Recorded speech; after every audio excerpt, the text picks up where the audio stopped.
আলিমান ওয়া ইস্তাবদিল কওমান গায়রাকুম, যদি বের না হও আর কাজ যদি না করো তাহলে পীড়াদায়ক আযাব আল্লাহ তোমাদেরকে দিবেন আর তোমাদের স্থানে অন্য এক জাতিকে চাপিয়ে দিবেন। প্রাণের উপস্থিতি, এখানেও জাহান্নাম শব্দ কিন্তু বলা হয়নি, বলা হয়েছে যদি বের না হও তাহলে আযাব দুনিয়াতেও দিবে, জাহান্নামেও দিবে।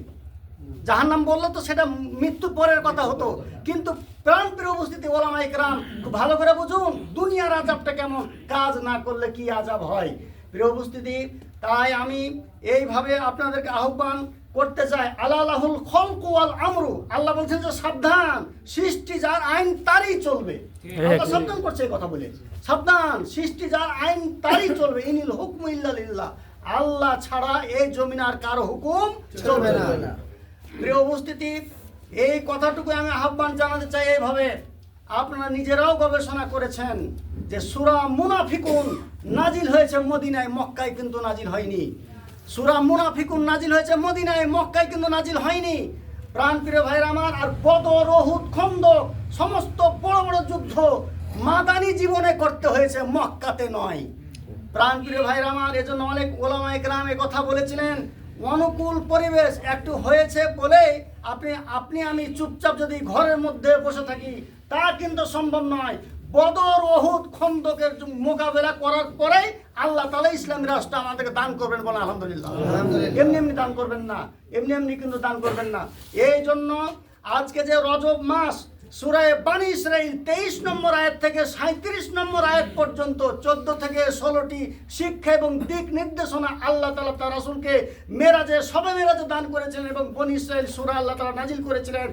প্রাণপ্রিয় ভাইরা আমার, এজন্য ওই হিজরতের আগে আগে এই সূরা নাজিল হয়েছিল, আর হিজরতের আগে আগেই আল্লাহ তাআলা তার রাসূলকে মেরাজে নিয়ে গেছিলেন। এই কারণে যে সকল কিছু দিক নির্দেশনা দিয়ে, হে রাসূল আপনি এইগুলা জমিনে বাস্তবায়ন করবেন, আর মক্কা থেকে মদিনায় আপনি হিজরত করে যাবেন, আর সেখানে আমি আল্লাহ তাআলা ইসলামী রাষ্ট্রের ব্যবস্থা করে দেব।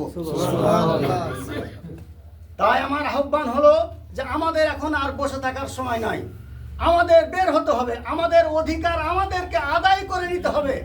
এজন্য দুররুল মুখতার হানাফি মাযহাবের একটা কিতাব, এই কিতাব সম্পর্কে আমাদের জানা আছে।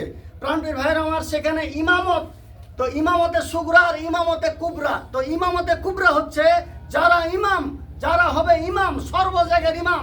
ইমামতে কুবরা হচ্ছে আল্লাহর সৃষ্টির যত কিছু আছে সব কিছু আল্লাহর বিধান মতো পরিচালনা করার নাম হলো ইমামতে কুবরা। এজন্য ইমাম এবং ওলামা ইকরামকে আল্লাহর বিধিবিধান প্রতিষ্ঠা আমাদেরকে করতে হবে।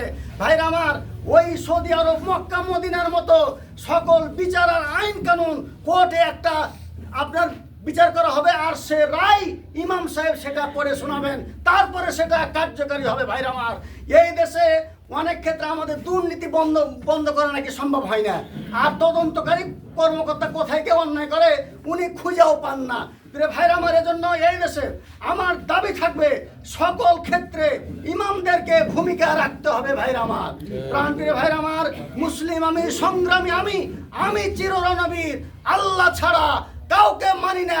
নারায়ে তাকবীর, আল্লাহু আকবার, ওয়া আখিরু দাওয়ানা আলহামদুলিল্লাহি রাব্বিল আলামিন। আসসালামু আলাইকুম ওয়া রাহমাতুল্লাহি ওয়া বারাকাতুহু।